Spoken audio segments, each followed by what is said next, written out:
Podcast Aliados da Gestão. Uma produção Aliare, a maior plataforma de tecnologia para o agronegócio.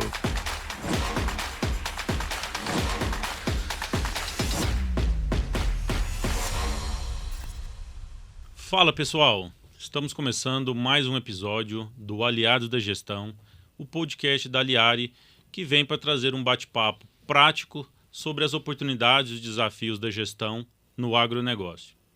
Eu sou o Reaner Lopes, especialista em marketing de produto, e hoje nós vamos retomar um assunto que está extremamente em alta nos todos os segmentos do Brasil, especialmente no agro não é diferente, que é a reforma tributária. Nós que já falamos desse assunto em outros momentos, dessa vez vamos um pouco mais a fundo entender de forma prática que pontos têm trazido desconforto, desafios para os segmentos, para os empresários. E aqui comigo eu tenho o José Wilson Rosa, advogado tributarista, contador, mestre em gestão financeira e tributária e CEO da OBDC Contabilidade e da Maior Consultoria. O José tem uma grande experiência, tanto na área tributária quanto no agronegócio. E eu te convido nesse momento, José, em primeiro lugar te agradeço pela sua disponibilidade de bater esse papo conosco. Você que é um antigo parceiro da Aliare, né? Uma parceria já de longa data. Eu te convido para apresentar melhor, falar sobre a sua trajetória, sobre o seu trabalho, aí, sobre a sua dedicação no agronegócio. Fique à vontade, é contigo. Ok, Lopes, muito obrigado pelo convite. Em nome de todo o time da OBDC, da Maiore, nós somos um parceiro aí da Aliare, antiga Ciagra, né? Desde 2001, ou seja, praticamente 24 anos. No mercado, eu atuo há cerca de 38 anos no agronegócio. Nós temos outros clientes em outros segmentos, mas hoje o nosso foco principal é o agro, representa aí praticamente 45% do nosso faturamento. E eu sou apaixonado pelo agro. Eu nasci na roça, cresci na roça, agora mesmo, recente, final de semana, acabei de fazer um leilão aí de tourinhos. Então tá na veia, sou apaixonado. E essa trajetória da reforma tributária, eu já estou acompanhando ali desde 2021 e vai ser um prazer compartilhar um pouco do que a gente tem de experiência, os insights e aquilo que tem que ser feito na hora certa, né? E eu começaria dizendo o seguinte, para você que está nos assistindo, existe tempo para tudo, né? Tempo para plantar, tempo para regar e tempo para colher. E com certeza, nesse momento, ainda dá tempo de fazer estratégias, dá tempo de buscar aquilo que pode ser alterado lá em Brasília. Então é muito importante unir todos os elos da cadeia do agronegócio para enfrentarmos aí juntos a questão da reforma tributária. Bacana, muito bom, José. Bom, então, já que você está bem inserido, né, nesse meio aí da produção agrícola de fato, né, e não só nas atividades de escritório, né, então vamos começar por esse segmento, né, o produtor rural, né. Quando a gente fala em reforma tributária no agro, é preciso a gente começar contextualizando sobre os impactos que vão afetar diretamente a produção agrícola, não é mesmo? Tanto pecuária quanto de grãos, né? E eu gostaria de ouvir de você, né, o que você tem discutido com seus clientes, né, nas rodas de conversa, né? Quais impactos já estão sendo percebidos de fato pelo produtor rural? Aonde é que ele está mais preocupado, aonde é que ele está dedicando mais atenção em reestruturar os seus processos, tanto do ponto de vista de gestão quanto de preparação tributária mesmo, né? Como que está esse aspecto da reforma para o produtor rural, José? Ok, Lopes. Eu diria que o produtor rural, assim como em outros segmentos, nós temos hoje cerca de 25 milhões de CNPJs ativos, sendo que aproximadamente 95% desses negócios, eles são micro, pequenas empresas, ou seja, empresas do simples, do presumido. O produtor rural também não é diferente. Nós temos hoje cerca de 5 milhões e 400 produtores e na cadeia do agro como um todo. Nós temos aí praticamente 26% dessa quantidade de CNPJ e, no caso, o produtor rural, muitas das vezes ele é CPF, né? Então acaba que esse percentual hoje, vamos dizer assim, de produtores que faturam, médio, grandes produtores, ele tem uma preocupação e tem uma governança, tem uma gestão um pouco mais já profissionalizada. Isso vem sendo um trabalho gradativo. Então, nós pegamos aí nos anos 2000, 2010, quase não falava em hold, não falava em governança. Então, nós estamos falando de, muito importante a gente nessa abertura, mostrar que desses 5.400.000 produtores, nós temos uma quantidade, então, que é aquele produtor que fatura 2 milhões, 3 milhões, 10 milhões, e, consequentemente, ele não tem uma estrutura, seja de equipe qualificada para acompanhar tudo. E isso é normal nesse segmento, mas também nos outros. Então, acaba que esse empreendedor rural, ele tem que fazer de tudo um pouco. E aí entra a estratégia, né? Ou seja, tem que ter bons profissionais que assessoram ele, tem que ter um bom sistema. E eu costumo dizer que a governança, no sentido bem simples da palavra, ela não existe tamanho e segmento. Por exemplo, às vezes, a pessoa, o produtor rural, nós vamos tratar aqui da reforma tributária, um parente pede para ele ser avalista, 200 mil, 500 mil num banco. A partir do momento que ele vai lá e faz essa assinatura avalista, ele corre um risco. A partir do momento em que o produtor ele não separa, por exemplo, os gastos que ele tem da sua vida pessoal, vamos supor, ele vai no supermercado, então ele compra às vezes a comida para levar para a fazenda, mas ao mesmo tempo também ele compra lá, ele gosta de uma cervejinha, gosta de um uísque, e pega aquela nota fiscal, por exemplo, junta tudo. Ou às vezes o carro, né? Ele pega o carro ali, compra a caminhonete e tal. Então a reforma tributária, ela vai ter um impacto importante nesses pontos que a gente vai comentar um pouco mais adiante. Então, eu já destaco que existe um princípio, né, um princípio da entidade. Eu apurar o que é o resultado do negócio, o que eu tive de custo por talhão, o que eu tive de custo com óleo diesel, com trator, etc. E o que eu tenho de gastos que às vezes são pessoais, mas acaba às vezes misturando. Então, isso daí vai impactar de forma muito relevante nesse momento. É um desafio para o produtor, né? Sobretudo o produtor pessoa física, porque a gente tem lá o princípio que a gente sempre fala, né? Para a empresa não confundir o CNPJ com o CPF, né? Mas no caso do produtor rural, que ele muitas das vezes é no CPF, a grande maioria dos casos, né? Fica mais difícil de fazer essa separação, né? Então, poderíamos dizer que a partir de agora, aquele produtor que não é profissionalizado, que ainda controla ali num papel, numa planilha, ele precisa de se preparar de uma forma diferente. Ele precisa de ferramentas de gestão, de fato, que permitam ele registrar entradas, o que é custo, o que é despesa, o que agrega para o custo do talhão, o que é despesa da pessoa física vai para outro caminho, ou melhor dizendo, né, o que é despesa pessoal, de fato, vai para outro caminho. Então é isso, uma necessidade de profissionalização ainda maior por parte do produtor. Com certeza, até porque isso tem uma previsão já. Vou chamar aqui reforma tributária sobre o consumo, para abreviar, fica chamar de RTC, tá? Para não ficar repetindo. Então, a RTC, ela tem previsão legal para isso. Mas aí não é só o produtor, porque muitas das vezes tem determinadas empresas de outro porte, às vezes é comum um diretor, aí ele vai ter outro tipo de gasto, por exemplo, às vezes pode ser o jatinho, às vezes pode ser a casa. Então tem uma previsão que não permite isso. Agora, de fato, o que a gente destaca aqui, Lopes, é que primeiro o produtor fazer isso para gerir o negócio dele. Por tabela, se ele fizer isso bem feito, bem estruturado, ele vai ter condições diferenciadas já para competir em relação àquele produtor que não faz isso. Então, se perguntar assim, se essa reforma tributária fosse proposta há 20 anos atrás, eu diria que o trabalho seria muito maior. Então, hoje, devido à tecnologia, inteligência artificial, processo, a própria internet, você pegar, às vezes, a fazenda lá antigamente, que não tinha, para você apontar isso. Então, hoje, não será fácil o processo de transição da reforma tributária, que é um período longo, então não será fácil manter 2 sistemas de tributação simultâneos. Mas, com profissionais e com tecnologia, essa dor, ela se torna, vamos falar assim, possível superar e atender de uma forma sistêmica. Maravilha. Bom, então a primeira dica está dada, né? Profissionalização, ferramenta, sistema, software, né?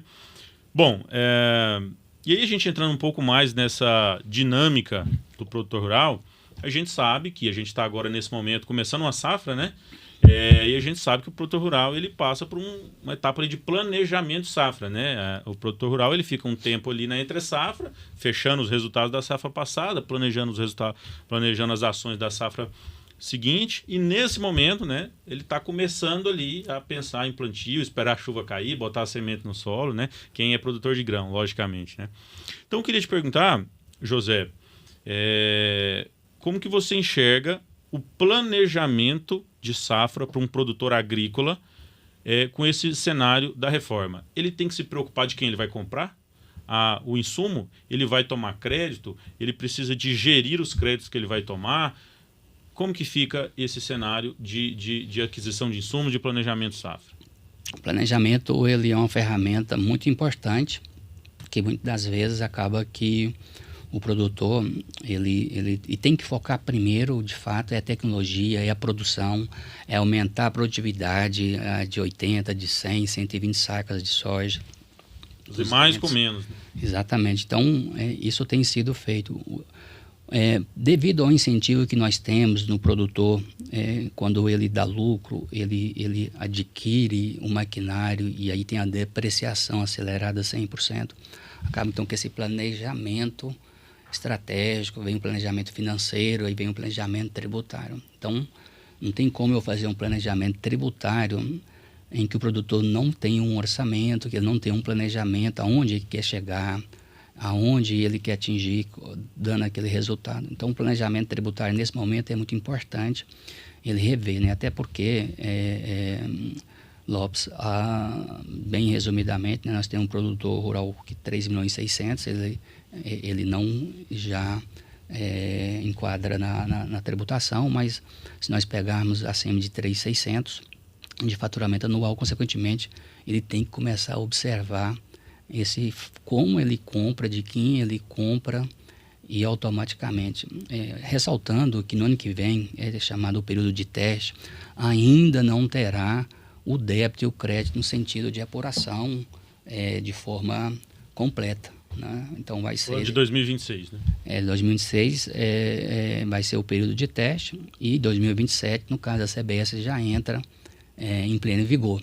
Quando a gente fala também no produtor, você está citando aqui para a gente ser bem objetivo, a gente sabe que o agro é muito amplo, né? No sentido de a soja, 4 meses ele planta, gira, depois ele faz a safrinha do milho. Agora, quando a gente está falando aqui para você, quando a gente fala no agro, não está falando um cara que às vezes planta cana, que aí a cana tem um processo de 7, 10 anos. Não estamos falando da pecuária, então, por exemplo... São ciclos contínuos, né? Exatamente. Então, a pecuária, imagina agora quem está fazendo um bezerro. Então, ele está inseminando, vai inseminar agora, esse bezerro vai nascer no ano que vem, ele espera ele crescer para depois, se for para corte, ele vai abater daqui 2 anos, 3 anos. Então, acaba que buscando uma resposta assim, bem ampla no agro, vai depender do ciclo de que tem cada produção, mas você tem aqueles ciclos que às vezes ele vai ter que avaliar agora. Por quê? Porque às vezes o próprio contrato que ele está assinando, imagina que eu estou arrendando uma terra agora, ou eu estou plantando uma cana agora, eu tenho que avaliar já o que são as cláusulas que teriam que constar nesse contrato, em que, entrando em vigor a tributação, ele tem que ter essa previsão. Caso contrário, ele pode ter prejuízo. Perfeito. Então, a necessidade de planejamento tributário, de entender as operações, de revisar até contratos, né? Porque, se não me engano, o próprio proprietário de terra que arrenda, ele também agora passa, em algum momento, a ser afetado pela reforma, de forma que ele não passa a ser apenas um arrendatário. Ele está exercendo atividade agrícola. Não é isso? Então, até mesmo o arrendatário tem que passar por um replanejamento, né? Quando a gente fala na RTC, acaba que tem alguns artigos que remetem ao tributo. Então, tem o ITCMD, em que nós temos ainda uma janela, nós temos uma janela, por exemplo, que você imaginar o que vai impactar no aumento da carga tributária. Quanto mais distante eu tiver um ato de negócio distante no período temporal em que entra em vigor a lei, o planejamento tributário se torna mais seguro do que o dia que entrou a lei, aí depois eu faço o ato. Exemplo, para ficar mais claro, o planejamento tributário, imagina, nós temos vários clientes que nós já fizemos isso esse ano, fizemos no ano passado, já pensando na reforma tributária. Então, imagina que tem uma família que de repente tem lá o pai com 70 anos, tem filhos, tem noras. Então, se ele é CPF, se ele tiver mais do que 3 imóveis ou tiver uma renda de 240 mil, ele passa, além de pagar agora o imposto de renda, mesmo sendo CPF, ele passará a ser contribuinte da CBS e da IBS. Então, para você ter uma renda de 20 mil por mês, qualquer imóvel te gera isso. Então, se ele deixar para olhar isso só no dia que a lei entrar em vigor, aí de repente não tem como fazer um planejamento tributário. No cenário de um proprietário que arrenda a sua terra. Sim. Que aí nós temos, assim, de forma bem rápida, existe o conceito de arrendamento, que é aluguel, que hoje é tributado só imposto de renda, dependendo da alíquota máxima 27, porém, se aprovada 26, 28 a alíquota, nós estamos falando em mais um acréscimo de 7% a 9% da CBS ao receber esse aluguel. Então, nós estamos indo para 34%, 35%, se for pessoa física. Aí entra o planejamento tributário. Se eu monto uma hold, a hold hoje ela tem uma tributação. Aí vai ser arrendamento ou parceria.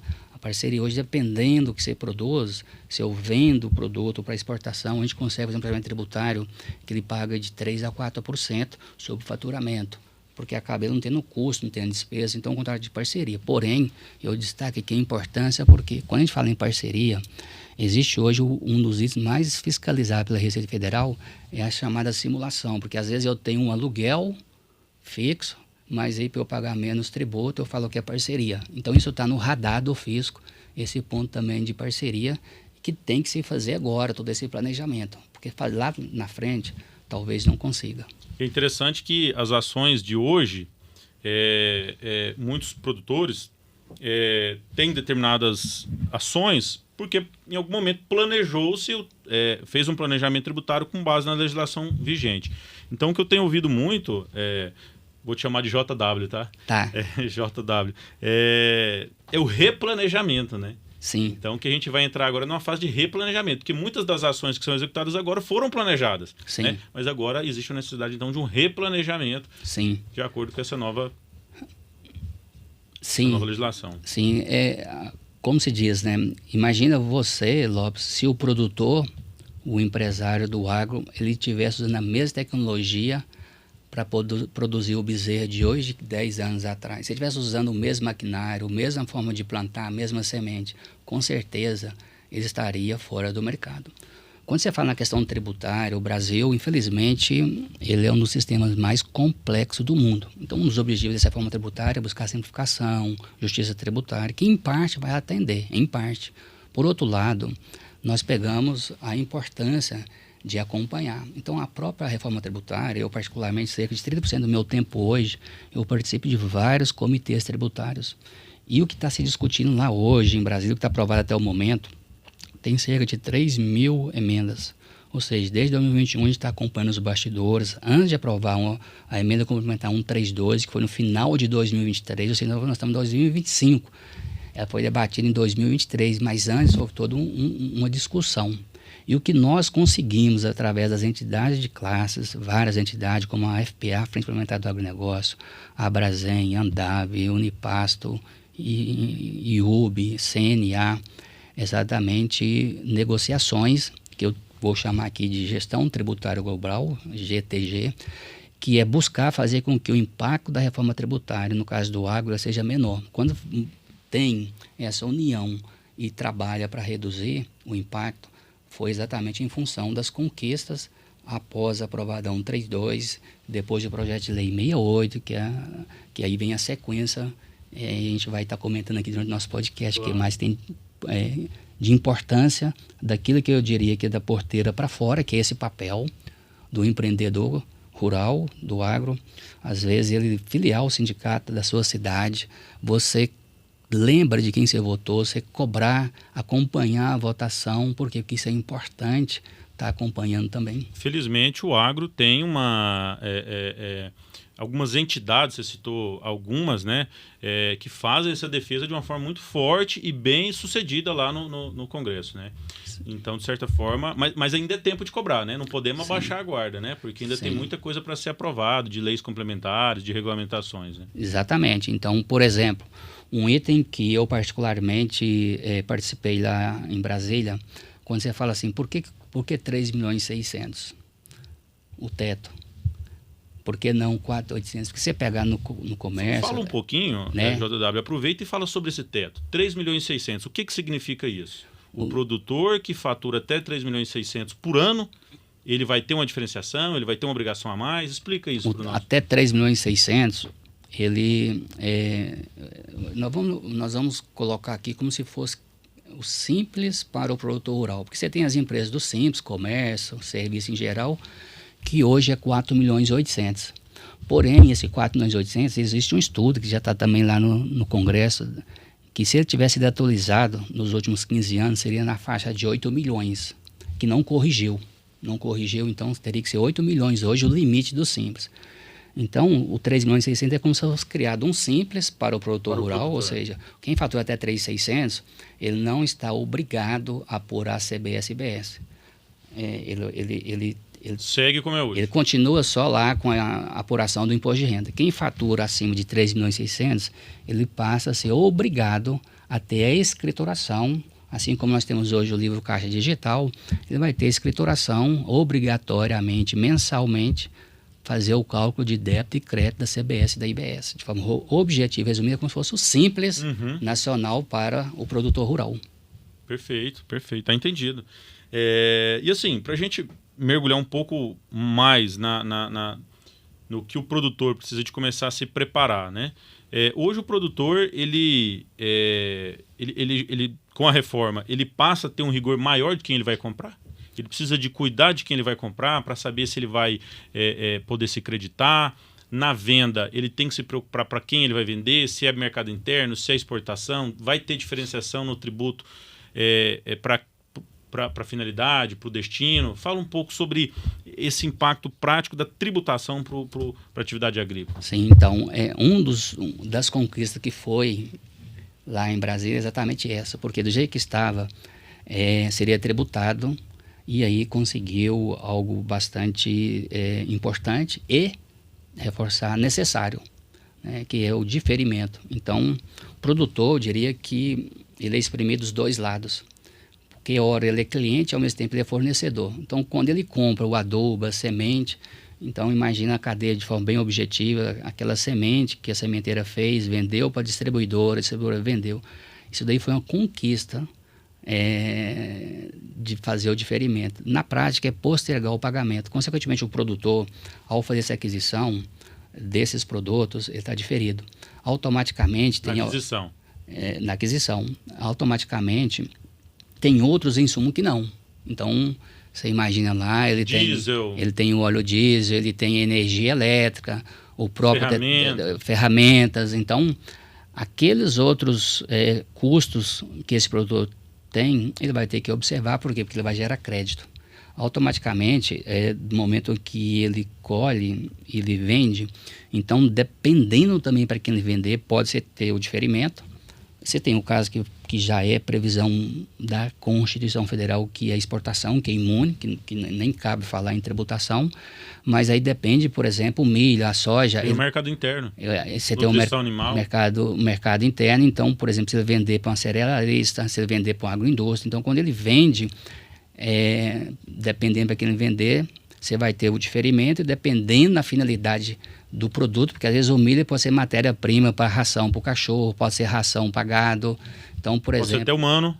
Exatamente. Então, quando o produtor rural, vamos imaginar de uma maneira bem simples aqui, eu posso ser um produtor rural que eu colho o milho e parte do milho eu vendo, que vai ser para exportação. Aí ele não vai ser tributado, mas ele vai ter créditos. Então, acaba tendo um saldo credor e aí ele pode pedir ressarcimento desse tributo, que é de uma forma rápida e ágil. Então, vamos colocar aqui já um ponto de destaque.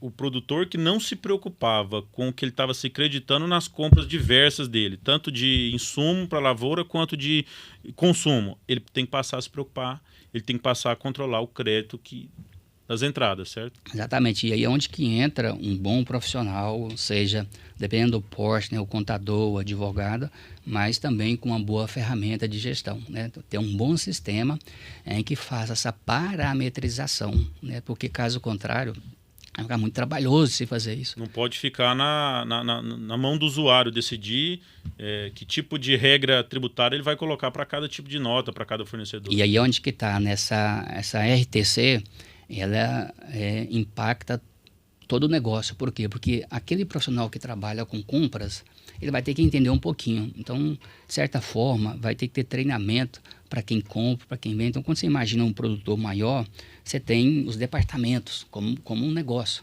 Departamento de compra, de estoque, almoxarifado, de vendas e assim por diante.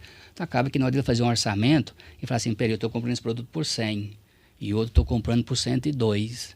O de 100 não gera crédito. Por exemplo, imagina que eu estou comprando uma empresa do Simples. Aí não me gera crédito. Aí ele está comprando por 102. E fala, mas então eu vou comprar por 100 e não por 102.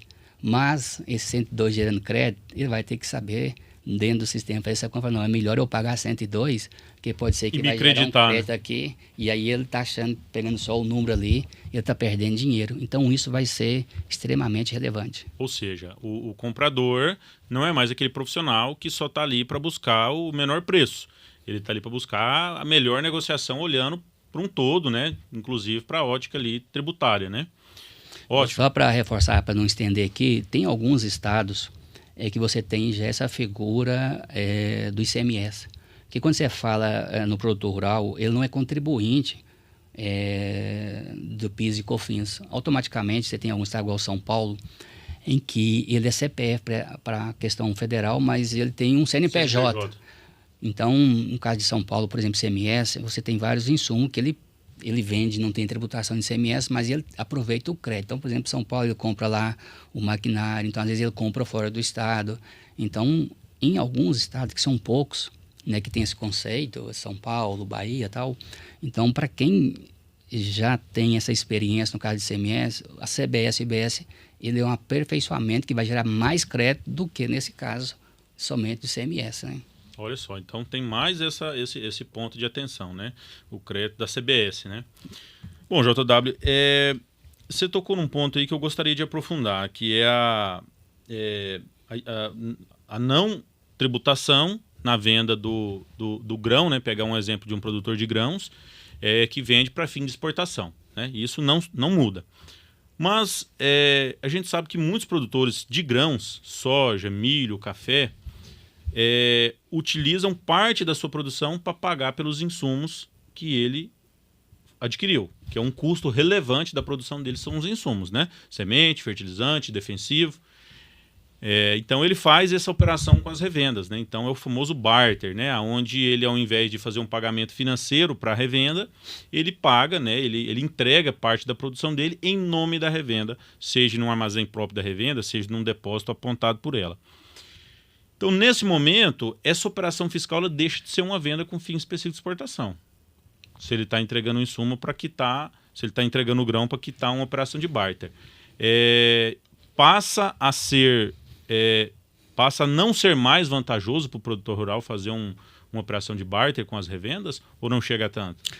Eu diria assim, diante do que está já discutido e aprovado hoje, você tem modelos de negócios em que a gente separa o que é operação, capital de giro, comprar prazo, comprar à vista e tal. O que eu diria? Que vai ter que readequar, tanto para quem vende, no caso, as revendas, né, nas distribuidoras, porque às vezes nós já fizemos vários trabalhos aí para várias distribuidoras, e aí às vezes ela tem um negócio que é vender o adubo, a semente, e ele tem outro negócio que é o armazém, que vai lá e faz essa triangulação.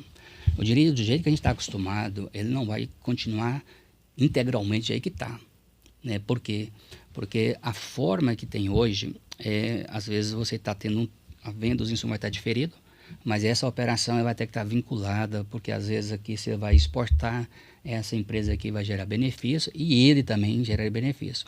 Então hoje já tem uma previsão legal, que eu tenho que emitir uma fiscal, tenho que colocar que é destinado ao mercado externo, para que todas as etapas, não só quem é a trade, ela possa permanecer nos créditos que vêm ali dentro da cadeia. Então, eu diria que esse negócio ele vai ter que ser ajustado para buscar aquilo que tem de segurança jurídica, mas também para ter otimização da carga tributária. Então, os ajustes serão necessários tanto para a revenda, distribuidor, tanto para a empresa de logística, ou que faz armazenagem, e principalmente para o produtor. Por quê? Porque o produtor, no caso, ele está acostumado a fazer apuração de PIS e COFINS. Então, nesse caso dele, se for um grande produtor que fatura 100, 200, 300 milhões, ele vai ter que rever, porque pode significar muito dinheiro na mesa se ele não fizer essa reestruturação tributária, inclusive até societária, porque pode ter negócio que vai ser vantajoso juntar e vai ter negócio que vai ser vantajoso desmembrar. Então, por exemplo, imagina que eu sou um produtor que eu tenho, além de milho, de soja, mas também eu tenho café, aí eu tenho um café que é tipo exportação, mas aí também eu tenho pecuária, chamado ABC, né? Então, parte disso, imagina que é mercado interno e eu tenho parte disso que é mercado externo. Então, isso vai ter que fazer conta, por quê? Porque se hoje tiver tudo no produtor rural, pode ser que em alguns casos, dependendo da margem de lucro, porque, por exemplo, agora o café deu um lucro altíssimo, né? Então, pode ser que, dependendo do negócio, compensa ele deixar de ser pessoa física e passar a ser pessoa jurídica em determinado produto. Então, esse cenário, a gente tem que fazer cálculos, e esses cálculos, se a gente tiver condições de estabelecer qual que é um ponto de equilíbrio, qual que é uma margem de lucro de determinados tipo de cultura, pode ser que seja vantagem ele ser pessoa jurídica naquele negócio, porque ele vai tomar crédito e automaticamente, se ele for no lucro presumido, ele vai pagar e vai ter uma otimização disso daí. Então, assim, não dá para a gente falar que vai ser do mesmo jeito que é hoje. Não, vai ter que mudar, vai ter que ajustar e, principalmente nesse momento, buscar otimizar aquilo que já está aprovado, aquilo que já é lei. Aquilo que já é lei, você vai fazer no cenário. E de acordo que for avançando nas próximas etapas, esse que está o X da questão. Ele vai ajustando e sendo moldado. Então, é muito importante o produtor rural, principalmente o médio e o grande, tá, Lopes? JW, então, o momento de fazer esse planejamento tributário não é lá em dezembro de 2026, né? É agora que eu tenho que começar a fazer esse estudo do que é mais significativo para mim dentro da minha produção, o que eu produzo, o que me dá maior margem, maior volume. Se eu tiver que abrir uma pessoa jurídica para alguma dessas atividades, pode ser que eu já preciso fazer isso agora. Então, não dá para esperar para a reta final. Eu diria que nem agora, eu diria que tem coisa que é ontem, né? Então, por exemplo, nós já fizemos algumas ações no ano passado. Nós temos clientes que já fizemos ações esse ano. Em cima da legislação? Em cima do que está aprovado. Então, por exemplo, eu falei aqui bem rapidamente que essa é a questão de sucessão. Quando você fala em sucessão, você fala de governança, você fala de TCMD. Então, às vezes, nós temos um cliente que, de repente, ele comprou uma área no Mato Grosso da década de 80, pagou R$1.000 o hectare. Essa área hoje ela vale 100 mil hectares. Então, quando você pega um valor desse, R$1.000, e ele passa a ser 100 mil hectares, então ele teve uma super valorização. Então, nós estamos falando que dentro da RTC, você tem uma previsão de 2 pontos aqui, né, bem relevante, bem rápido. Né? Um é que qual é o valor para eu fazer uma hold, para eu transferir essa hold, qual é o valor. Né? Hoje a gente consegue ainda ser o valor histórico, se bem estruturado. Tá? Agora, imagina amanhã, na reforma tributária prevista, que tem estado que é 2, 4, 5, 8%, pode chegar a 16%. E, além do mais, ser o valor de mercado e não o valor contábil. Então, quando você fala isso, esse ponto ele é muito importante, porque se essa janela depois ela fecha, aí ele vai ter que pagar mais lá na frente. Então, se eu conseguir fazer isso agora, e já com o planejamento tributário, desses desmembramento que a gente está falando, parte está aqui, monta uma hold, a hold fica se dando esse patrimônio ele tem uma otimização da carga tributária, faz um contrato de parceria, então tudo isso, empreendedor rural aí que fatura de 70 milhões para cima e não fez isso, você que está nos assistindo, você está perdendo a oportunidade, essa janela pode estar fechando para você, tá? Que interessante. Então, dica quente, né? Isso. JW, e tem alguns produtores que não se limitam a exportar ou a vender com fim de exportação a sua produção, né? Então, alguns criam um mecanismo para beneficiar a produção ali dentro da propriedade, né? É o caso dos sementeiros, né? Sim. Então tem muitos produtores em Goiás, no Mato Grosso, né? Mas é difundido aí pelo país afora, que colhe lá a soja, ou milho, ou arroz, ou feijão, e beneficia, né? Beneficia, trata e produz semente, né? E aí essa semente, logicamente, vai ser vendida no mercado interno. Ela não é fim específico de exportação, né? Ela é destinada para o mercado interno.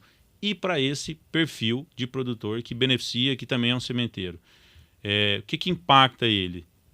A atividade passa a não ser mais competitiva no CPF, enfim. Então nós temos assim, Lopes, a questão do sementeiro, a gente tem uma larga experiência em segmento. Então você tem algumas características, né? Você pega a Bahia, Mato Grosso, Goiás, às vezes o sementeiro ali, ele produz 400 mil sacas, 1 milhão de sacas, e às vezes ele faz todo o processo, ou seja, ele faz o campo de semente. Aí não vamos entrar em detalhe aqui, né? Que aí tem a pesquisa que não é dele, que ele paga royalties, né? Porque geralmente esse sementeiro ele é um multiplicador. Então quem tem a tecnologia do transgênico é uma multinacional. Então geralmente ele faz isso.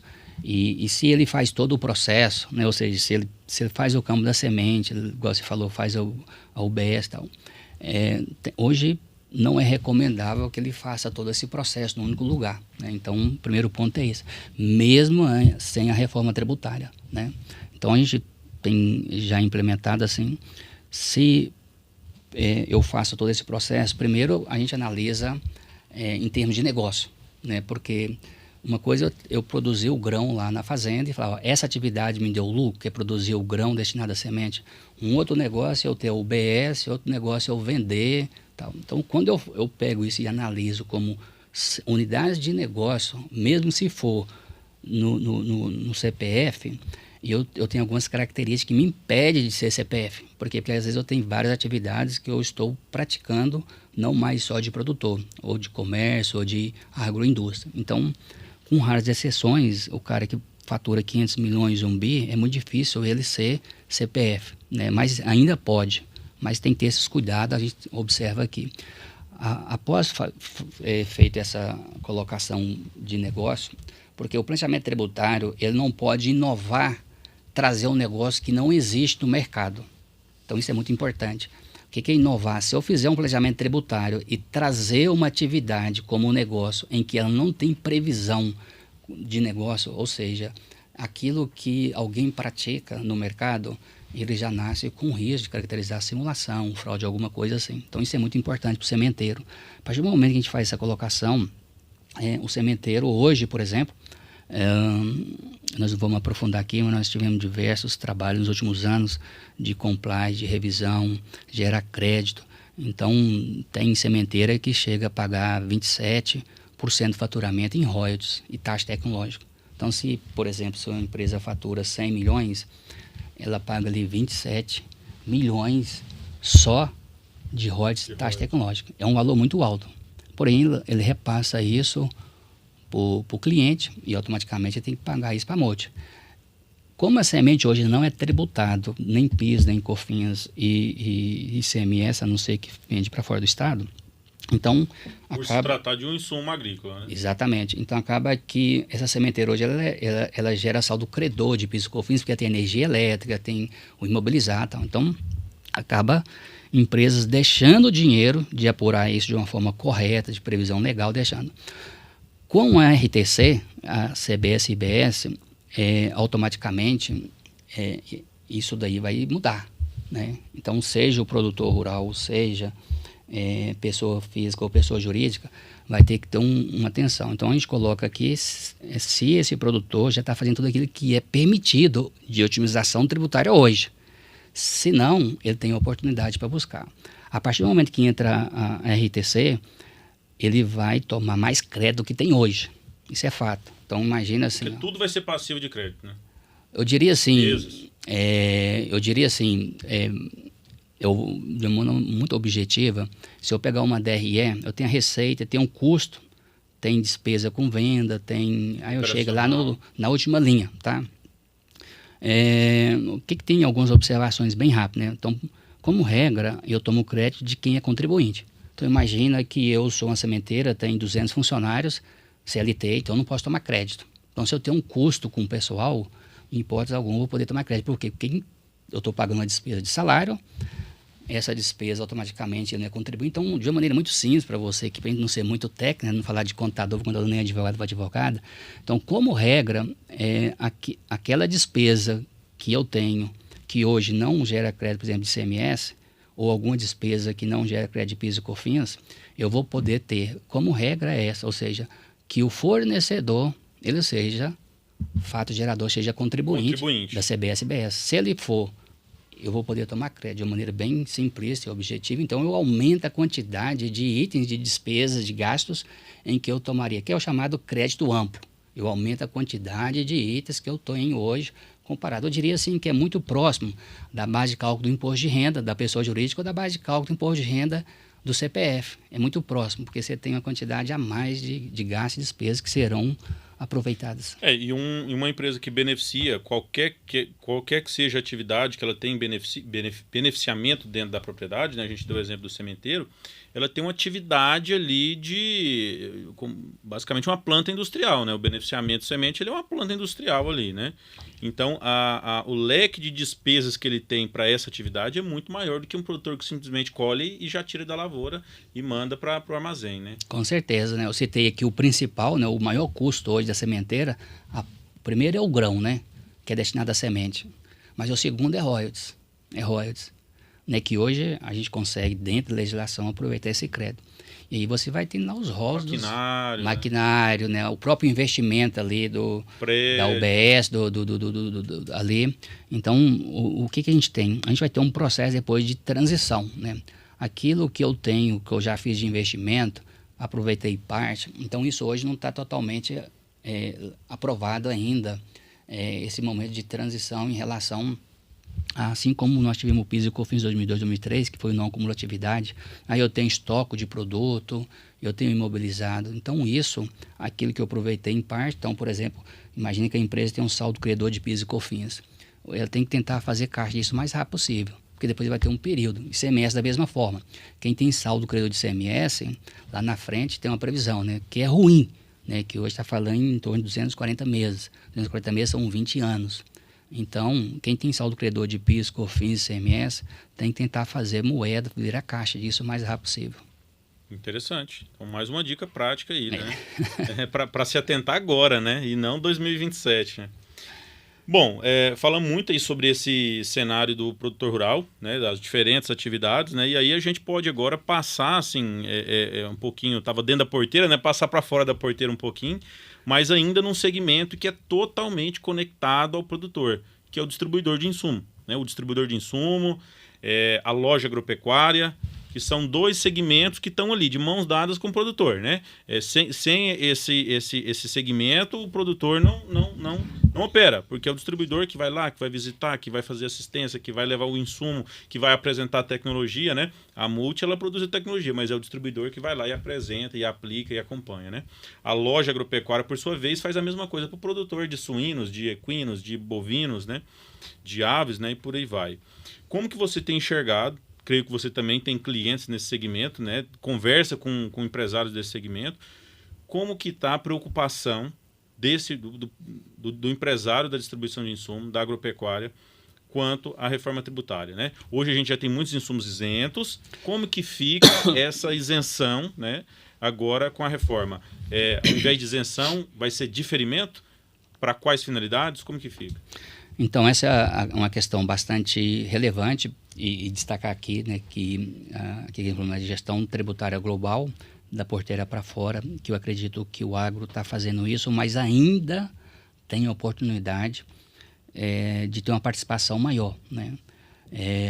Então, no texto originário, as empresas que fazem venda de adubo, de sementes, defensivos, inseticidas, no texto original, ele tinha um problema de competitividade, principalmente com cooperativa, né? Nós fizemos um evento no ano passado, lá em Minas, no mês de março, abril, numa entidade de classe, e nós pontuamos isso lá atrás. Falou, vocês, distribuidores de insumo, têm que ir até Brasília, porque o dia que está o texto, está aprovado, vocês deixarão... Perdem competitividade. Exatamente, competitividade para principalmente para a cooperativa. Então, conseguiu fazer com que essa operação fosse diferida. Diferida, né, como já falamos, é postergar. O que é importante? A RTC, esse IVA dual, ele não é algo que o Brasil está criando. Isso já tem vários anos que já são utilizados em outros países, né? Talvez a gente vai falar um pouco mais adiante, que é chamado split payment, ou seja, eu vou fazer uma analogia para você aqui, principalmente para quem é empresário. Quando você paga o salário de alguém em que ele ganha 5, 7, 10 mil, ele desconta imposto de renda na fonte, e também a empresa ou o produtor rural desconta o INSS da parte do colaborador. Então, o split payment ele é algo muito parecido. Ele é muito similar a esse conceito, ou seja, toda a cadeia ela vai repassar para o governo aquilo que nem vai entrar no meu caixa. Ou seja, isso a gente não tem visto esse ponto no sentido de destaque. Talvez, na minha opinião, quando você fala em questão de reforma tributária, você tem um pilar que é precificação, você tem um pilar que é margem e você tem um pilar que é fluxo de caixa. A maioria dos empresários não caiu a ficha ainda, tá? Não caiu a ficha, por quê? Porque quando o empresário, mesmo o produtor rural, pessoa física, ele desconta esse imposto de renda e esse INSS da parte do trabalhador no repasse, isso é apropriação indébita. O conceito jurídico ele é muito próximo disso. Ou seja, a partir do momento que tiver em total implantado a RTC com o split payment, é algo em que não vai ser possível o que acontece hoje. O que acontece hoje de maneira muito rápida e simples. Quando eu vendo, eu coloco o ICMS por dentro, eu coloco o PIS por dentro, eu pego o COFINS por dentro. Automaticamente, quando eu faço isso, vendo a prazo. Preço, né? Quando eu vendo a prazo e o cliente não me paga, eu tenho inadimplência. Se eu não recebo, eu falo, não vou pagar PIS e COFINS, como que eu vou pagar o governo se o cliente está inadimplente? Na RTC, e eu estou falando de empresário que não paga porque não recebeu. Okay. Mas você tem empresário que, às vezes, ele, por causa de N fatores, crise, aquele segmento... Né? Vem o Uber da vida, vem a Netflix, ou seja, tem segmento que ele tem concorrência e às vezes ele é um empresário honesto, transparente, mas ele não tem como pagar o imposto. Só que não é crime ele deixar de pagar o PIS e o COFINS.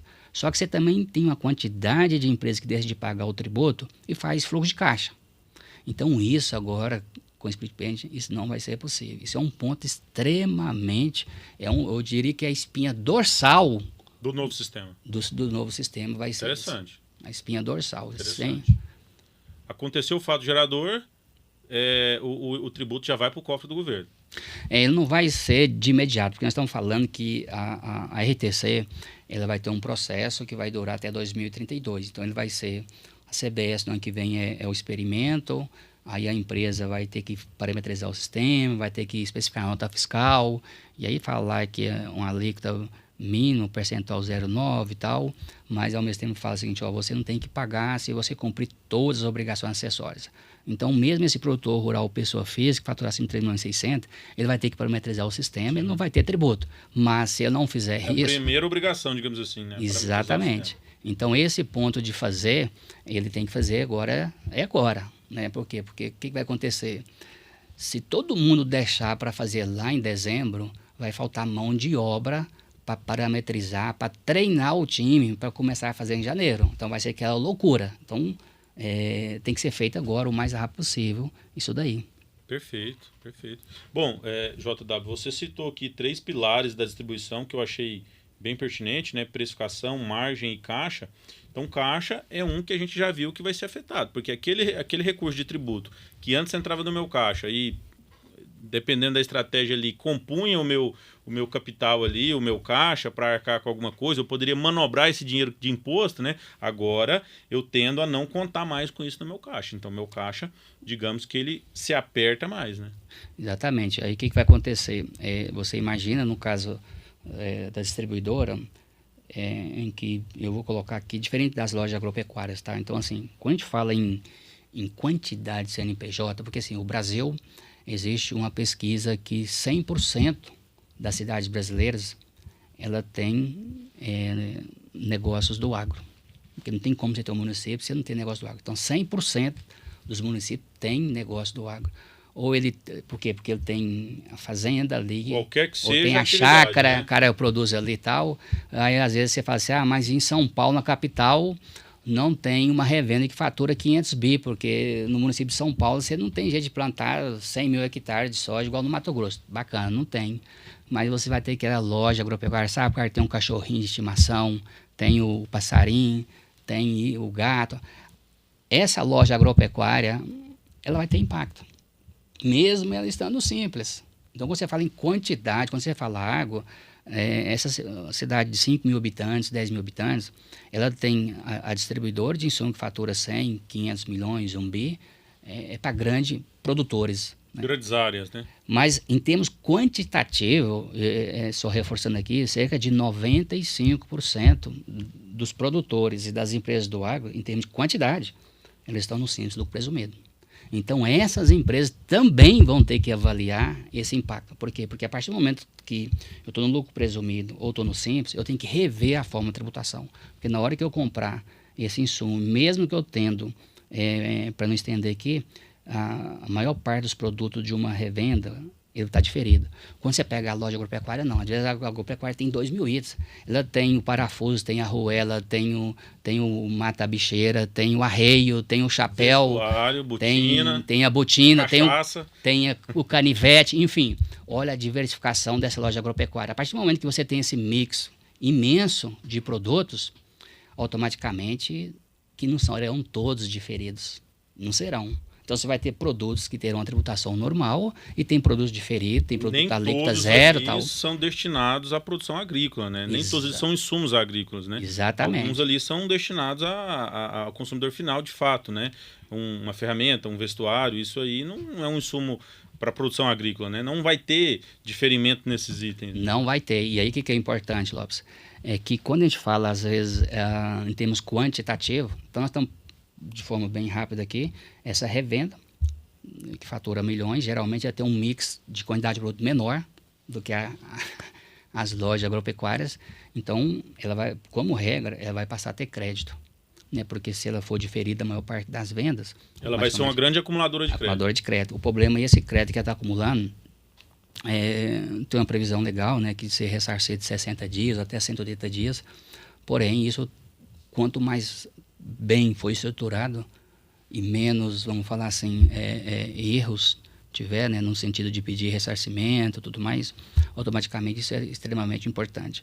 Já esse outro cenário aqui, questão do nosso tempo, né, nós estamos dizendo que às vezes muitas empresas que hoje estão no Simples, elas vão ter que rever que às vezes não compensa ela continuar no Simples, né, seja por essas questões que eu já mencionei, porque vai ter crédito e automaticamente talvez não seja a melhor opção. Então, dependendo do caso, às vezes compensa até ter desmembramento. Quais os negócios que é vantagem eu estar contribuindo no CBS e ter 2 negócios. Então, assim, como nós estamos falando de sistemática nova, e aí de novo, né, profissionais certos que entendem legislação, mas com boa ferramenta para que você faça cenários. Quando você faz cenários, cenário A, B, C, D, automaticamente a reforma sendo aprovada, você está preparado. É como você fala assim, eu tenho um projeto aqui de fazer um prédio de 10 andares. É diferente de eu já ter o projeto e agora eu vou construindo. A maioria dos empresários, eles não investem tempo e nem é função dele investir tempo para entender.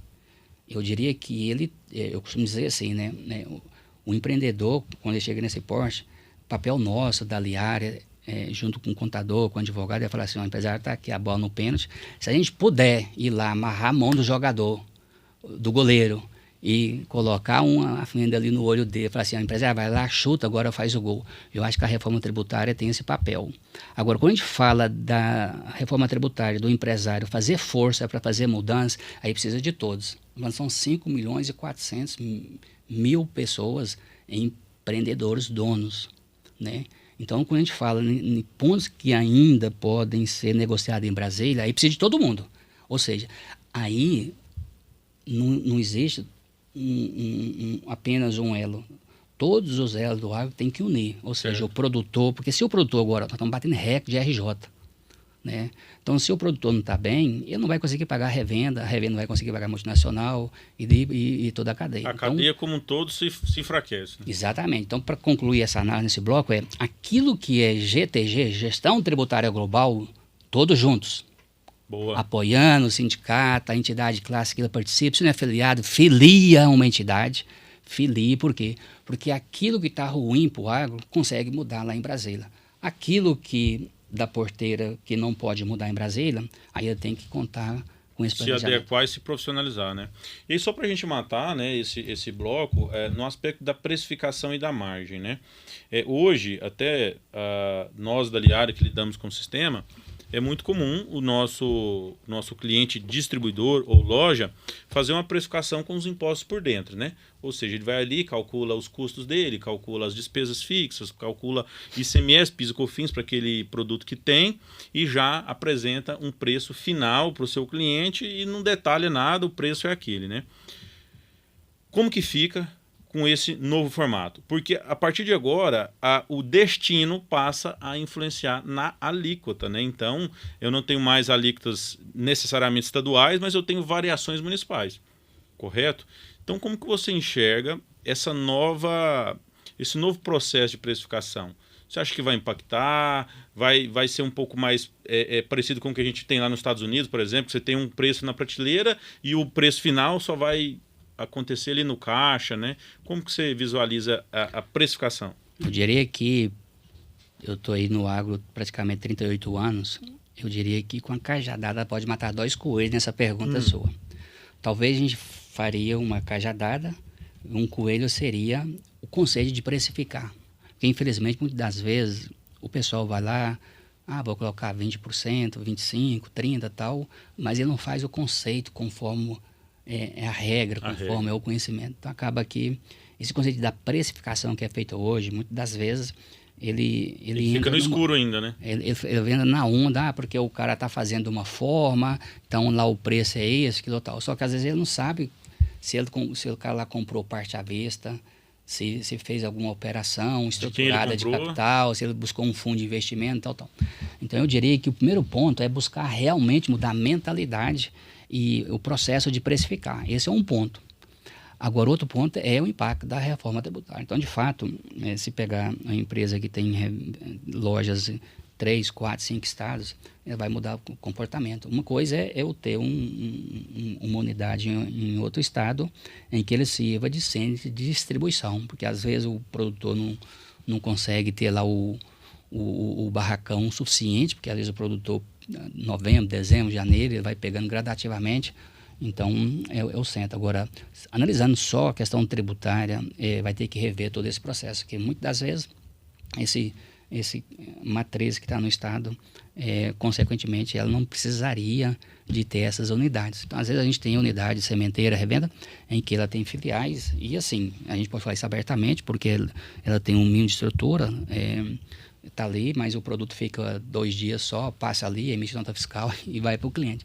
Isso daí provavelmente deixará de fazer sentido nesse aspecto. Então, eu acho que o comportamento do mercado na precificação vai ser extremamente importante, aproveitar e adequar esse conceito de fazer uma precificação correta e principalmente que não disputem somente preço. Eu diria que aí entra também a parte de prestação de serviço, de atendimento, de valor agregado. Então acaba que esse processo talvez ele vai permitir em que as empresas que fizerem esse trabalho, no sentido não só de olhar a parte tributária, ele vai conseguir sair na frente e se tornar mais competitivo. Perfeito, perfeito. Então assim, acho que a dica aqui é aproveitar essa necessidade de revisar processos, a exemplo da precificação que a reforma impõe, mas aproveitar para adquirir boas práticas de fato, né? Fazer uma precificação que seja de fato condizente com a realidade daquele negócio. E não porque a revenda do lado está colocando 20%, também vou colocar, correto? Sim, sim. A dica é essa, né? Sim, e ele avaliar também essa questão de custo, né? Porque quando você fala custo, aí ele tem o frete, ele faz o frete próprio. Se ele faz o frete próprio, o funcionário dele é motorista. Se o funcionário dele é motorista, é CPF, ele não gera crédito. Então, eu tenho a parte de frete, eu tenho a parte de logística, eu tenho a parte de armazenagem. Então, eu tenho que avaliar quais essas despesas, mesmo meu produto sendo diferido, quais dessas despesas que é interessante. Mas aí a caminhonete é que o vendedor vai até fazer uma assistência técnica. Eu também vou ter que rever isso. Porque se a caminhonete, se o veículo é meu, ele tem um comportamento. Se esse vendedor é CLT, ele tem um comportamento em termos da RTC. Se esse vendedor ele é um prestador de serviço, ele já tem outro comportamento perante a RTC. Então, observe que eu falei que vários itens, né? O caminhão que vai entregar, o veículo que vai dar assistência técnica, isso tem que ser avaliado. Lógico, a gente está falando com segurança jurídica, questão de terceirização, cada região tem o seu formato do que pode gerar crédito, mas também aquilo que, de repente, você vai trazer um conceito de governança, de gerar crédito, mas também daquilo que otimiza a sua gestão, a sua eficiência tributária diante desses, vamos falar assim, desses gastos, dessas despesas que deve ser analisada agora. Perfeito. JW, e tal como a gente falou ali para o produtor, que ele tem que estar muito atento ao crédito que ele está ali se apropriando, né? O distribuidor vale a mesma coisa, né? Como muitos dos insumos dele que ele vende na ponta vão ser diferidos, ou seja, ele não vai ter desembolso de caixa ali, mas ele está comprando um insumo que vem com crédito, ou ele tem outras despesas que vêm com crédito e que, se ele não for eficiente em gerir esse crédito, solicitar o reembolso, né? Não sei se essa é a palavra adequada, por parte do governo, isso vai impactar na margem dele, vai impactar no fluxo de caixa, certo? Então, parte da margem dele agora está atrelada a ele fazer a solicitação do reembolso do crédito, né? Sim. Por que isso é importante? Ainda mais se essa distribuidora ela tiver outros negócios, né? Conforme já foi dito aqui anteriormente, se ela vende, faz bar, como que esse bar está aqui? Essa outra empresa aqui, ela vende tudo para o mercado externo, vende para o mercado interno. Então, em algum desses negócios vai ter um desencontro de caixa. E alguém vai ter que bancar esse pagamento para depois pedir o ressarcimento. Então, esse tempo aí, ele vai gerar aí, tem uma estimativa, né, que cerca de 15% daquilo que se paga da CBS e da IBS, ela vai ser ressarcida. Então, esse volume de dinheiro é alguém pagando para o fisco para depois ele ter a restituição, que vai 2 meses, 6 meses. Consequentemente, esse período ele não vai ser ressarcido. Então, é como se eu estivesse bancando, pegando, eu paguei 100, vou pegar 100 de volta, sem correção. Então, isso vai impactar a caixa. Dentro de toda a cadeia, esse dinheiro ele vai ser um capital de giro para o governo vai ficar usando esse dinheiro e vai devolver e não vai pagar juros. O dinheiro que antes estava no caixa da empresa para ser usado ali, agora está disponível para o governo, né? Então, exatamente, a empresa vai ter que, se ela não usar esse período agora para fazer simulações, o distribuidor, a loja, que entrar em 2027 no escuro, ela sofre sérios riscos de ver o caixa dela apertar em situações onde antes ele não apertava, porque às vezes um dinheiro, mesmo que não era dele, estava disponível. E agora esse dinheiro tende a se tornar mais escasso. O governo tende a se tornar mais eficiente também em pegar o dinheiro que é de imposto mais rápido, né? De forma mais eficiente, através do split payment, por exemplo. Né? Isso, exatamente. Infelizmente, nós estamos diante de um cenário macroeconômico que não é tão bom para o Brasil, nem vou entrar aqui na questão do tarifaço, mas nós estamos falando de uma escassez de capital de giro, CDI 15%. Então, quando você fala de situação macroeconômica, produtor rural recorde RJ, é porque nós estamos falando de problemas de fluxo de caixa. Né? Aí aquela história antiga da formiga, da cigarra, tempos de vacas gordas, faça a reserva e tal. Todas com escassez de recursos, juros altos. Então, a partir do momento que existe uma tendência, independentemente do ano que vem quem ganhar para presidente, não vai mudar muita coisa da RTC. Isso é fato, falando para você. Independente do novo futuro presidente, CA ou B, aqui está sendo aprovado agora, ele não tem competência para mudar o que já está aprovado. Nós estamos falando de emenda complementar, que é o topo da pirâmide da Constituição Federal. Então, não tem como ele mudar, certo? Agora, ele pode mudar o quê? Ele pode mudar, influenciar na questão do juros Selic? Pode. O juros Selic é muito mais o papel básico do governo. Cenário macro, né? Econômico. Cenário macro. Ou seja, só que quando você fala, então, que esse dinheiro está caro, então uma revenda ela não consegue pegar um dinheiro que o produtor rural pega 10%, 12% aí hoje que está o mercado de custeio. Só que também não tem dinheiro, né, para todo mundo. Esse capital que tem esse subsídio, com a Selic 15% o produtor, é 30%, o pessoal estima, né, quem é da área estima que 30% daquilo que é do ciclo, ele tem financiamento, e os outros 70%. E 70% está parte na indústria, parte na revenda, na venda a prazo. Então, parte desse dinheiro tendo tributário, você precisaria de mais dinheiro. E a taxa de juros. Então, esse cenário macro ele acaba sendo de extrema importância as empresas avaliarem o impacto que vai ter. Por quê? Porque vai desembolsar para depois pegar de volta sem correção. Então, de certa forma, é algo que eu particularmente entendo em que os empresários, de uma maneira geral, deveriam bater em cima dessa tecla lá em Brasília. Perfeito, boa. As dicas aqui são importantes no sentido de se organizar também, de saber para que caminho buscar soluções, né? Com senso de grupo, né, JW? Bom, bacana. Eu acho que está muito claro aí os impactos para a distribuição também, para as lojas, né? Onde é que eles devem buscar se preparar no momento agora, né? Sem esperar lá 2027. E eu queria ouvir de você também se você ainda vê uma situação melhor, mais benéfica para as cooperativas, né? As cooperativas do agro, né? Sobretudo aquelas que também distribuem insumos, né? Aquelas que também prestam assistência técnica, né? Que vendem insumos para o produtor rural. Elas vão ser menos impactadas? Quem está nos ouvindo aqui, né? A gente tem está no mercado também de cooperativas, né? A cooperativa, ela vai gozar de benefícios diferenciados, ela também precisa de buscar uma revisão tributária, um planejamento tributário. Como que é o cenário das cooperativas? Eu diria que a cooperativa é uma proporção menor, tá, Lopes? Porque a cooperativa, de uma maneira geral, ela já tem um tratamento diferenciado hoje. No sentido, hoje. Então, a cooperativa, seja a cooperativa lá que faz a captação do leite, seja a cooperativa de grãos, a cooperativa de café, né? Por exemplo, eu sou de Minas Gerais, sou mineiro, e uma boa parte do que se exporta, né, a maior exportadora de café de Minas é uma cooperativa, né? Guaxupé lá e tal.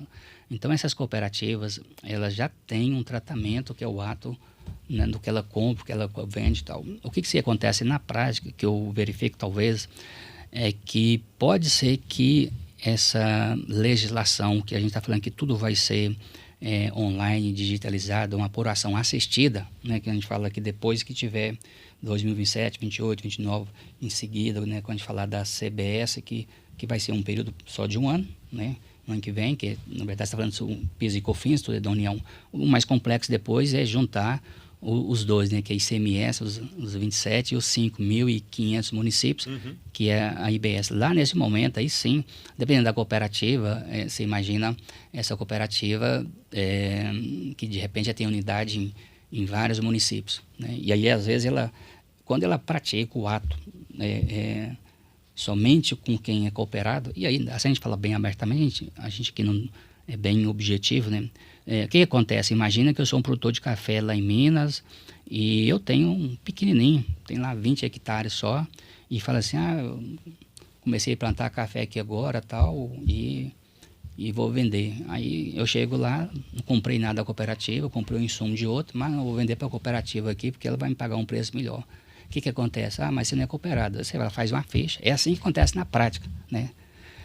Faz uma ficha. Tem cooperativa que cobra uma taxa lá, R$1.000, R$2.000, depende da cooperativa, o porte, né? Você paga lá a taxa para ter direito ali, né? Lógico, não vamos entrar aqui no mérito. Você tem cooperativa que, de repente, você tem uma taxa simbólica para você ser cooperado. Aí tem outra cooperativa que cobra mais, porque, de repente, já tem reserva de lucros, é uma cooperativa grande, superávit, né? Então, é para você ter direito também a votar, ser votado.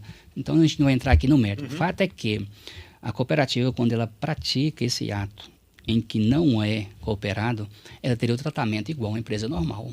Só que na prática a gente observa que poucas cooperativas fazem isso, né? Assim, pela minha experiência, eu vi poucos casos. Eu, particularmente, né, eu tenho um negócio aqui, né, conforme eu já falei no início, propriedade aqui, mas lá em Berlândia eu moro numa chácara. E às vezes na chácara eu tenho que comprar alguma coisa, eu vou lá na cooperativa e falo, ó, você não pode comprar aqui, você tem que ter uma inscrição estadual, né? E aí, se você faz uma inscrição estadual, você vai lá e se torna. Então, de uma maneira bem objetiva, ela já tem esse tratamento diferenciado hoje de PIS, COFINS e também do próprio resultado, né, do superávit ali e tal. Então, o que se discute na cooperativa é se ela se está fazendo um trabalho também lá em Brasília, alguns créditos, porque na verdade quando ela compra alguns insumos, então imagina só, eu sou uma cooperativa, eu estou montando aqui, seja lá para limpar café, então estou montando uma unidade. Se eu estou comprando de um fornecedor lá um maquinário, esse cara não vai ser cooperado meu para vender, para ter o benefício. Então automaticamente eu vou pagar CBS, IBS em alguns insumos. E automaticamente, se eu vendo o cooperado ali, automaticamente eu não vou vender o maquinário. Então, vamos falar assim, em tese, ela vai ter crédito, em que vai poder ser ressarcido. O outro fato é que a cooperativa, quando ela vende, não para exportação, mas também ela pode vender para não cooperar. Então, por exemplo, eu sou uma cooperativa de leite e aí eu faço 20 produtos, faço requeijão, faço queijo, faço iogurte. Vou vender para o consumidor final. Vou vender para o supermercado. Vou vender para o supermercado, esse supermercado dele... Tem cooperativa que tem loja própria. Exatamente. Então, automaticamente, isso daí, eu vender para lá, ele não é cooperado. Mesmas regras... Aí esse ato ali, ele não vai ter o benefício... O ato cooperativo. Ele não tem o benefício que quando ele vendeu o adubo e a semente para o produtor. Então, ele pode ter duas operações de venda, né? Eu sou cooperativa, eu compro os insumos, vendo o produto lá que vai produzir leite ou o café e compro de volta o produto dele, o café ou o leite. Mas na hora que eu vou vender agora esse produto, eu vou vender o produto para o consumidor final, vou vender para o supermercado, automaticamente aí vai ter a mesma competitividade nesse ato, que não é ato cooperado, não tem como falar assim, supermercado, vem aqui ser, né? Cooperado ele se equipara a uma empresa... Aí ele se equipara a esse ato, ele tem que fazer desmembramento, e aí lógico, se ele tem crédito, ele vai comparar crédito com débito, automaticamente ali tem. Mas a grande maioria das cooperativas, geralmente elas têm saldo credor devido ao volume que tem de crédito, e quando ela vende, né, automaticamente, no caso, o que vai ser um ponto relevante, que a gente também não está totalmente aprovado ainda, é que qual que vai ser a alíquota, principalmente o impacto maior vai ser da IBS, se essa cooperativa ela vende para vários estados, porque às vezes hoje o estado, a gente sabe, né, bem resumidamente, que apenas 3% das empresas ativas criaram a guerra fiscal. Quem criou a guerra fiscal não foi os 97% das empresas. Foram as empresas, por exemplo, a Ford foi para a Bahia, a empresa foi para Minas, ou seja, essa empresa... Os incentivos, né? O incentivo fiscal. Então, a partir do momento que na própria reforma tributária está dizendo que ela vai reduzir esse incentivo fiscal gradativamente em 2032, então essa cooperativa também ela tem incentivo de ICMS. Agora, como ficará a IBS para esse tratamento? Eu acredito que dificilmente vai poder ter um tratamento em relação à IBS, não PIS e COFINS, que seria a CBS, mas dificilmente eu não posso ter tratamento desigual. Então imagina, eu sou um laticínio, que eu faço queijo, que eu faço aquilo ali, vou vender para o supermercado, e aí eu vou ter um tratamento. O que vai ter, os estados, os municípios, vai ter uma flexibilidade de negociar em alguns estados para ser atrativo, porque se todos os estados tiverem o mesmo tratamento, alguns estados deixarão de ser interessante montar negócio lá. Então vai ter uma permissão de fazer isso, mas para não ter também uma debandada de algum estado ali, por exemplo, para se manter o aspecto ali da empregabilidade também, no aspecto um êxodo de empresas deslocando fisicamente falando, né? Então isso vai ter essa previsão, que já é o comitê gestor que está para ser botado agora nos próximos 15, 30 dias, né? Exatamente. Perfeito. É mais um ponto que o nosso ouvinte aqui tem que ficar atento, né? Porque muito do que vai mudar está agora nessas legislações complementares que vai regular esse comitê gestor, né? E aí onde que está a importância, né, das entidades de classes ter os seus representantes e fazendo as negociações que a gente chama de negociações legais em Brasília. Se não negociar agora, mas depois que estiver aprovado, aí é mais difícil você ter que ir lá e refazer, reeditar, dá muito mais trabalho do que no momento, agora, a alíquota. Eu, particularmente, né, vejo que a alíquota 26, 28 é alta. O Brasil teria que ter uma alíquota menor, mas o governo começa a jogar aí, né, 26, 28, o povo, sabe aquela história do sapo caiu na água morna, e aí foi esquentando devagarinho. Então joga aí ali que o pessoal, ninguém grita, ninguém fala nada, tal. Aí de repente está aprovado, tal, aqui, aí entra em vigor, ou seja, daqui a pouco... Fica bem mais difícil de fazer qualquer tipo de pressão, né? Que já passou. Exatamente. Tem que ser agora, né? Então... Isso aí. Bom, JW, o papo tá excelente, mas nós precisamos aí, até por uma questão de tempo, chegando ao final, né, da nossa conversa. Eu gostaria de te pedir para trazer algumas dicas para o nosso ouvinte, né? Seja ele um produtor ou alguém que opera ali fora da porteira, né? Um distribuidor, uma loja agropecuária, uma cooperativa, uma agroindústria. Imagine que ele está nos ouvindo e ele tem ciência da reforma tributária, né? Mas ele está achando ali, ele ainda está confiando muito no software, né? O software vai adequar tudo que precisa ser adequado. E a gente sabe que na primeira onda, essa fase que a gente entra em vigor agora em 2026, realmente os impactos são mais para o software, né? Essa fase que a gente chama de teste, né? São as adaptações nos cadastros, as adaptações na nota fiscal. Realmente o software vai atender, né? E nós da Aliari, com o software SIAG, por exemplo, posso dizer que o nosso software já está preparado, a gente já está trabalhando ali para disponibilizar. A gente fala aqui no final de setembro, né? Já está trabalhando para disponibilizar as versões de teste para o cliente testar e homologar, e já está tudo preparado para o dia 1º de janeiro de 2026, ele emitir nota fiscal normalmente, cumprindo com essa obrigação acessória, sem nenhum problema. Então, realmente, a primeira onda é software. Mas, passado isso, a preparação tem que ser no âmbito de negócio, de processo, de planejamento, que é o que você trouxe aqui. Então, para aquele produtor ou aquela loja que nos ouve e ainda está confiando muito no software, qual o recado que você dá? Por onde ele começa? Imagina que ele não fez nada ainda além de contratar a empresa de software. Ok, o software está resolvido. Mas que dica que você dá para ele não ser pego de surpresa lá em 2027? A primeira observação é identificar o porte desse negócio. Se é um negócio que fatura aí 50, 100, 200 milhões, nesse patamar, ele está atrasado. Está atrasado, tá? Então, primeira coisa, existe tempo. Eu já falei aqui no nosso podcast, existe tempo para tudo. Então, o tempo investido hoje é extremamente importante. Então, você que nos assiste, às vezes o dono, o fundador, seja o produtor, seja o distribuidor de insumos, sementeira, cooperativa, o CEO, às vezes, ele delega, certo? Ele delega. Agora, tem uma parte da reforma tributária em que eu diria assim, maior que seja a empresa, o CEO, eu coloco que no mínimo 3% do tempo dele, nos próximos 2 anos, ele teria que ter uma pauta daquilo que é estratégico do negócio. Então, os outros 97% da reforma, ele vai chamar a Aliari, ele vai chamar o tributarista, o contador. Agora, quando você está falando que uma reestruturação completa de negócio, muda tudo. Nós não estamos acostumados com isso.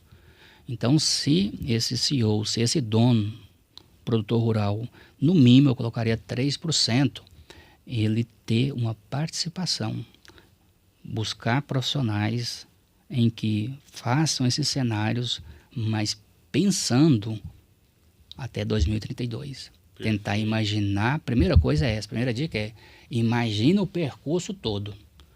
Se eu vou analisar 1 ano, 2 anos, pode ser que depois, sabe aquela coisa que eu construo, depois eu tenho que quebrar a parede, não sei o que e tal.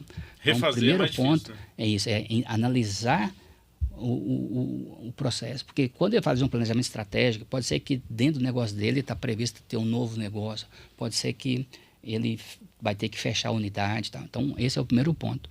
O segundo ponto é que dentro do agro, eu diria que fazer com que todos os elos sejam fortalecidos com a reforma tributária. Às vezes eu participo lá em Brasília, aí tem lá uma entidade que vai lá e busca negociar atividade naquele elo da cadeia. Produtor, sementeiro, o distribuidor, cooperativa. E você tem as entidades que representam exatamente isso. Mas eu vejo que o segundo ponto, o CEO, as entidades, falam assim, ó, se não está bom para algum elo, sabe aquela história, um por todos, todos por um. Esse é o momento, principalmente agora, nesses últimos 3 meses, porque tudo indica, tá, que nós vamos ter parte da reforma tributária aprovada lá em dezembro. Nós temos uma pauta hoje complexa em Brasília, essa polarização. Tomada por outros assuntos. Ou é tudo muito escuro, ou muito claro, ou é tudo uma coisa ou outra. Então, isso só atrapalha quem produz. Isso não ajuda, isso só atrapalha, né? Então, esse é um ponto extremamente importante, unir esforços, buscar uma pauta em que realmente aquilo que dá para negociar ainda em Brasília, ter os representantes que negociam. O terceiro ponto, nós estamos falando de uma visão macroeconômica. O Brasil, ele é o primeiro ou segundo país com maior taxa de juros do planeta. Então, automaticamente, nós estamos falando de uma taxa de juros, nós comentamos aqui no nosso podcast, que o fluxo de caixa vai impactar em alguns segmentos mais, em outros menos, mas será um ponto extremamente vulnerável. Por quê? Porque tem uma previsão que nos próximos 2 anos a gente não tem uma bola de cristal, mas tudo indica que dificilmente nós vamos ter daqui 1 ano, 2 anos, agora nós tivemos aí 6, 7 anos atrás, uma Selic 4%, 3%. Uma disponibilidade de capital de giro muito maior do que é hoje, né? Então, esse é um ponto sensível na reforma tributária, que é o fluxo de caixa que a gente comentou aqui. Então, esse terceiro ponto também é uma dica que o governo tem que fazer o papel dele. Se o governo não faz o papel dele, se ele, no ano passado, nós pagamos cerca de 3,7 trilhões. Em 2020, nós pagamos 2 trilhões e 100 bi. Então, nós saímos em 5 anos de 2,1 trilhão para 3,6. Então, o problema nosso não é o volume que se paga de tributos. É a conta básica lá que a gente tem que fazer, né? Se eu pegar déficit, automaticamente a taxa de juros aumenta, a taxa de juros alta vai impactar e a gente não tem mais espaço para aumentar o grau de endividamento das empresas e das pessoas físicas. 78% das pessoas hoje, elas estão endividadas, tá? Automaticamente, quando elas estão endividadas, consequentemente, as empresas em geral correm um sério risco de aumentar mais ainda, que bateu o recorde nesse primeiro semestre de RJ, por causa de quê? Exatamente esse é o ponto. E tem um outro aspecto, ainda assim, para não estender, que existe dentro da própria previsão da reforma tributária sobre o consumo, que é a reforma do imposto de renda. Não é pauta nossa aqui, e também que eu não quero fazer nenhuma abordagem política, mas uma das campanhas do atual presidente foi citar que quem tem uma remuneração até 5 mil estaria isento de imposto de renda. Tem um projeto de lei que foi mandado pelo atual ministro Haddad com Lula em maio para o Congresso, e já está mais ou menos acordado com a Câmara, que de fato eles vão fazer de tudo para aprovar esse projeto de lei de 5 mil e também de 5 mil até 7.500, ter um fator redutor. Isso dá algo em torno de 48 bilhões de imposto de renda. Consequentemente, isso daí, alguém vai ter que pagar essa conta. E aí, esse projeto de lei, tudo indica que vai ser um grande esforço. Por quê? Porque uma questão, estamos falando aqui de uma promessa política. E se conseguir isso, vai ser algo inédito, tá? Então, automaticamente, esse projeto de lei está lá para ser votado, mas tem a RTC. O que vai acontecer? Eu imagino, como regra, se chegou em novembro, não foi aprovado a alíquota 26 ou 28 e não foi aprovado o projeto de isenção de 5 mil, vai haver o jogo de deputado. Precisa aprovar por quê? Porque vai ser um grande marketing para 2026 para a campanha. Com certeza. Então, isso daí, para a gente estar encerrando nosso bate-papo aqui, isso a gente tem que ter um cuidado muito grande. Por quê? Porque, na verdade, automaticamente, dentro desse próprio projeto de lei, a própria RTC está dizendo que, quando ela é aprovada, ela tem 180 dias também para fazer uma reforma do imposto de renda. Ainda não é uma reforma do imposto de renda, não, poucas coisas, mas um dos itens que está lá nesse próprio questão da isenção é tributar dividendos. Ou seja, então, essa empresa, essa sementeiro, distribuidor de insumo, que hoje tem lucro e distribui e não paga imposto de renda e Tende a distribuição. Então, nessa própria legislação, que tudo indica que vai fazer um esforço imenso para ser aprovado. E assim, ressalto, tá, gente? Para você que nos assiste, eu falei aqui que a dor no outro, eu tenho que sentir a dor. Faça ao próximo aquilo que você gostaria de que fizesse com você mesmo. O que eu quero destacar aqui? Nenhum presidente, né? Quando eu pego um assunto, eu sou apaixonado por isso.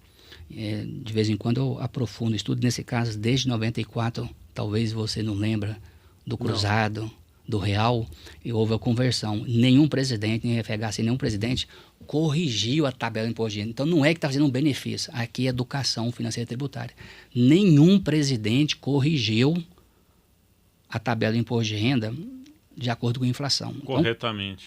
Então, o que está acontecendo? Para encerrar nosso podcast aqui, sabe aquela história, eu falar assim, eu te faço uma promessa dizendo que estou fazendo um benefício. Eu acho que a grande mudança de mentalidade do empresário, do trabalhador, não é colocar um contra o outro. O trabalhador contra o empresário, não. É de unir. Hoje, seria R$8.000 aproximadamente, se corrigisse a tabela. Sem necessidade de reforma nem nada, só correção. Só corrigir, uma coisa que eu falei aqui no nosso podcast.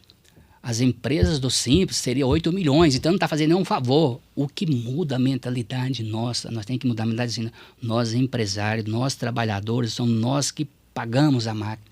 Então, quando o deputado, o vereador, o prefeito, eu estou fazendo isso para você. Não.